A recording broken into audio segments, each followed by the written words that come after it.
Tan Sri Pengerusi, merujuk kepada butir 03020 mengenai Labuan. Aman, saya bukan orang Labuan, tapi nak penjelasan perkhidmatan dan bekalan. Saya merujuk kepada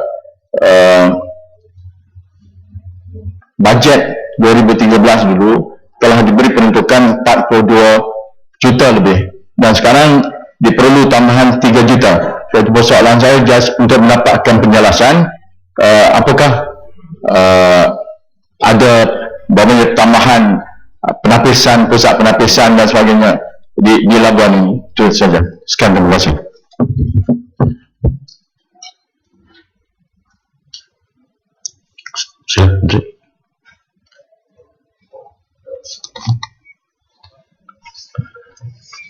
Assalamualaikum warahmatullahi wabarakatuh. Nama Tan Sri Pengerusi, bagi tambahan sebanyak 3 juta yang dikehendaki untuk menampung peningkatan kos operasi Jabatan Bekalan Air Labuan. Untuk pengetahuan Dewan yang mulia ini, Jabatan Bekalan Air Labuan sehingga sekarang ini belum dikoperatize, masih lagi di bawah tanggungan kerajaan sebagai sebuah jabatan kerajaan. Jumlah bajet yang telah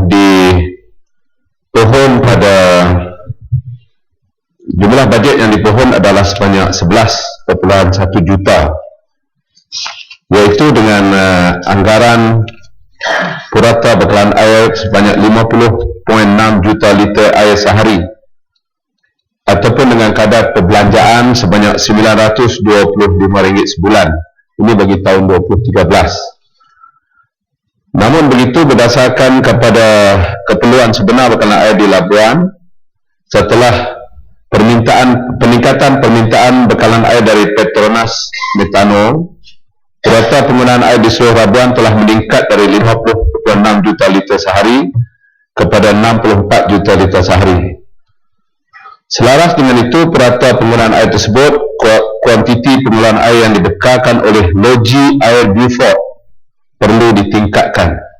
Peningkatan ini perlu ditampung oleh Jabatan Bekalan Air Labuan, terutamanya kos elektrik.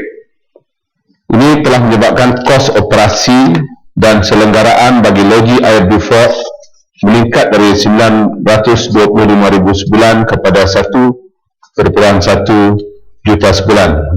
Berikutan dengan itu, jumlah keperluan peruntukan tambahan diperlukan bagi maksud bekalan air daripada loji air Beaufort sebanyak 2.816 juta, iaitu 541,000 di bawah OS 23000 dan 2.273,700,000 di bawah OS 2900. Peningkatan kos operasi di Jabatan Bekalan Air Labuan juga berlaku disebabkan penguasaan Akta Gaji Minimum 2012, di mana semua kos kontrak perkhidmatan kawalan keselamatan dan membersih pejabat turut meningkat sejajar dengan keperluan pemberian gaji minimum yang diperlu ditambahkan sebanyak 206,000. Terima kasih. Terima kasih. Ada yang berhormat masalahnya yang uang sejumlah 3 juta untuk Kepala B29 anggaran berbelanja lulus tambahan pertama 2013 jadi sebagian daripada jadual dan disetujukan. Ada yang bersetuju katakan bersetuju, yang tidak bersetuju katakan tidak. Lebih suara yang bersetuju, Kepala B29 jadi sebagian daripada jadual. Kementerian Sains, Teknologi dan Inovasi, Kepala Bekalan B30 di bawah Kementerian Sains, Teknologi dan Inovasi, terbuka untuk dibahas. Tan Sri Pengerusi, sekali lagi wajib kepada B30 perkara butir 40100 mengenai Lembaga Pelaksanaan Tenaga Atom LPTA yang memerlukan bajet tambahan 1 juta. Jadi saya ingin mendapat penjelasan saja mengenai lesen yang peruntukan ini digunakan untuk lesen. Saya dipahamkan. Jadi saya minta penjelasan daripada pihak kementerian apakah perincian peruntukan ini akan digunakan. Terima kasih.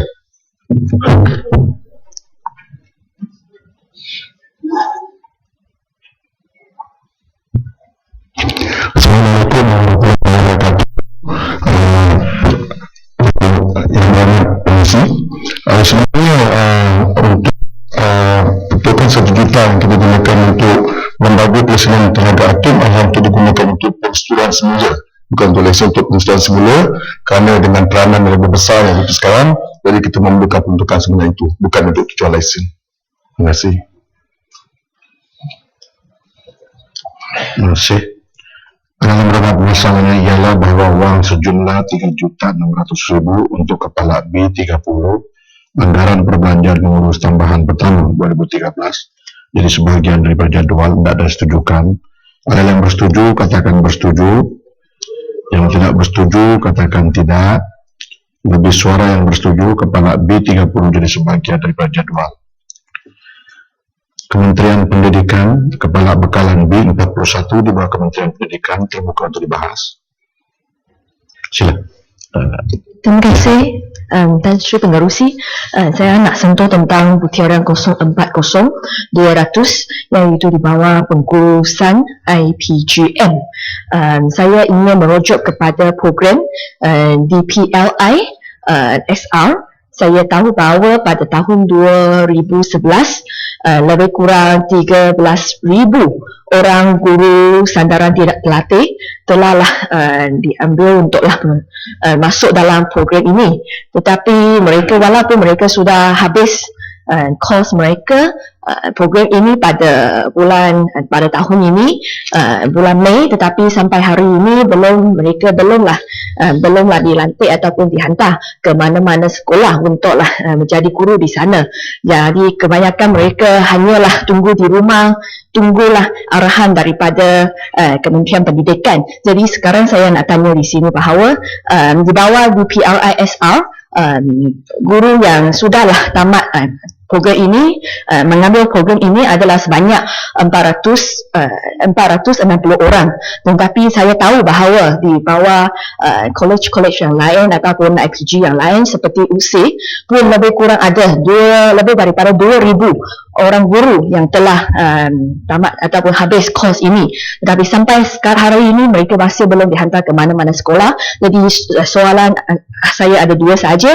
Satu adalah saya ingin mintalah angka berapa banyak guru yang sudah habiskan ataupun melalui program ini tetapi belumlah dihantar ke mana-mana sekolah. Dan kedua, sebenarnya berapa banyak kekosongan yang kita ada di sekolah rendah, di sekolah menengah yang masihlah ada kekosongan untuklah guru-guru ini. Kerana saya sangat risau, saya takut bahawa kita telah mengambil terlalu banyak GSTT dalam program ini, tetapi sebenarnya kerajaan kita tidak menyediakan ataupun tidak mempunyai kekosongan yang mencukupi untuklah mengambil mereka semua. Jadi saya ingin mintalah dua penjelasan terhadap dua perkara ini. Terima kasih.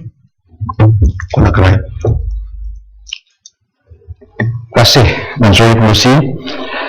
Saya ingin terusama mengajukan beberapa pertanyaan kepada Kementerian Pendidikan di urusan belanjawan tambahan ini. Pertamanya dalam perkara 040-200 pengurusan IPGM. Ada ura-ura untuk menyatukan semua IPGM yang ada di seluruh negara untuk menjadikan mereka universiti pendidikan. Ini bagi saya adalah suatu usaha yang baik bagi meningkatkan tahap profesionalisme guru-guru kita. Saya ingin bertanya sama sudah ada peruntukan yang diterima ataupun yang dipohon bagi memulakan urusan government IPGM menjadi institusi pengajian tinggi bertaraf universiti.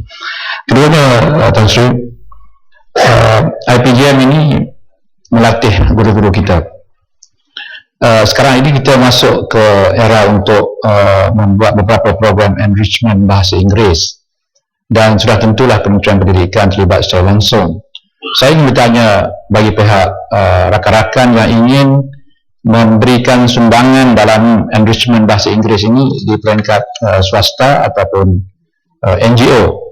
Kita mempunyai masalah mengenai beberapa aspek termasuk tenaga kepakaran bahasa Inggeris ini, dan memerlukan mereka yang diambil oleh pihak NGO atau swasta ini mendapat latihan sedikit sebanyak dalam pendidikan bahasa Inggeris dan juga pendekatan-pendekatan enrichment yang terbaru mungkin yang disediakan di IPGM kita.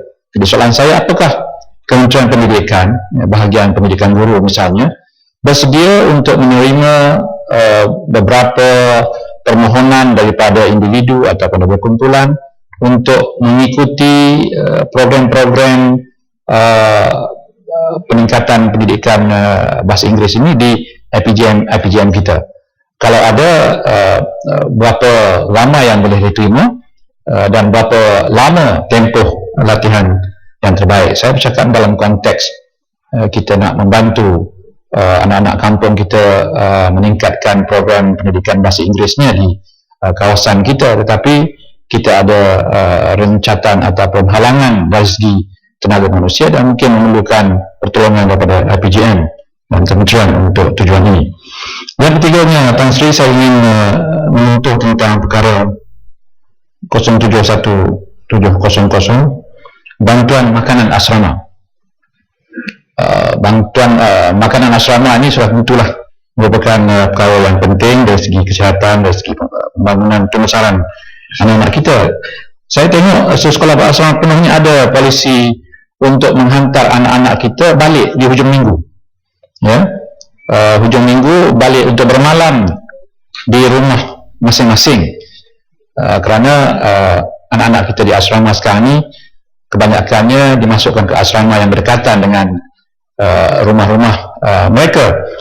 Jadi apakah kesan daripada polisi menghantar anak balik hujung minggu ini? Adakah telah dapat membuat penjimatan terhadap kos makanan di asrama, ataupun nampaknya kalau lagi 39 atau hampir 40 juta diperlukan, nampaknya masih tidak cukup. Jadi apa sebenarnya kedudukan program balik hujung minggu di sekolah-sekolah asrama kita? Terima kasih. Tanggapannya. Terima kasih Tuan Siti.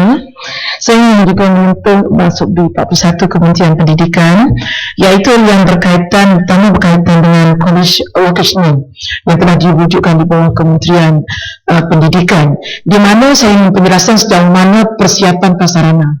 Sebab makluman yang kita terima daripada pihak sekolah, alat bantu mengajar masih bertaraf sekolah vocational, sedangkan keperluan yang dihendaki oleh kementerian supaya dari sudut kualiti naik ke taraf college. Jadi sejauh mana persiapan yang telah diberi dari sudut pertambahan, peruntukan, termasuk juga khusus kepada guru-guru. Ada guru-guru yang memang yang dulu mengajar di sekolah vocational, apabila naik ke sekolah peringkat college, mereka masih di tahap yang lama. Tambahan kalau peralatan moden dalam kursus kemahiran dan elektronik dan sebagainya.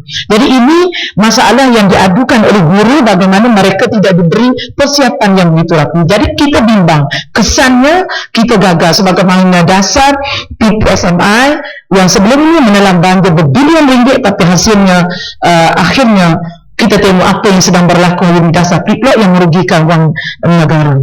Begitu juga saya ingin penjelasan berkaitan dengan masalah pelaksanaan PBS yang banyak menjadi rumitan guru-guru. Sejauh mana allowance ataupun insentif yang telah diberi guru-guru, mereka menggunakan peralatan dan sebagainya untuk melaksanakan tugasnya di luar waktu kerja, di rumah dan sebagainya, untuk keindata dan sebagainya, supaya perkara berkesan. Jadi apakah ada elang tambahan dan sebagainya, dan sejauh mana perkara ini dipantau oleh pihak kementerian. Yang seterusnya saya ingin menyentuh berkaitan dengan keperluan asrama di sekolah. terlalu banyak sekolah-sekolah yang sebenarnya perlu dipantau asramanya yang hijau. Jadi sejauh mana keperluan ini dilihat oleh Kementerian Pendidikan dalam bajet yang telah ditetapkan datang supaya tahun ini diberi perhatian. Begitu juga tentang pelajaran yang ditetapkan sebagaimana dalam bajet tambahan ini disebutkan tentang keperluan untuk JCOF. Jadi JCOF ini untuk sekolah rendah, sedangkan kita tengok keperluan untuk sekolah agama ni terutama di sekolah kebangsaan, bukan sahaja di sekolah rendah, malah di sekolah menengah perlu diberi perhatian.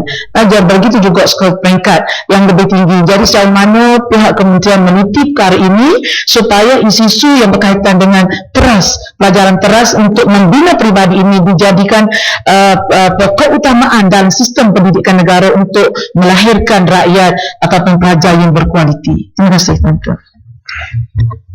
Sila, Tuan. Terima kasih Tan Sri Pengerusi.